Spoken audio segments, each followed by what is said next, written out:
గెలుకుంటే పుల్ల చీమ ఉషమా ఉషమా అంటూ ఊరడు టమాట వేరా నన్ను ఊరుకోబెట్టడు ఉషమా ఉషమా అంటూ ఊరడు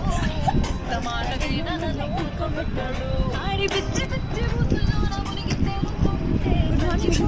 కకాయ కొరికినానంటే మంటమ్మా మంటమ్మా అంటే చూడడు మంచి నీళ్ళైనా చెతికిరడు మంటమ్మా మంటమ్మా అంటే చూడడు మంచి నీళ్ళైనా చెతికిరడు నెక్స్ట్ మంగమా మంగమా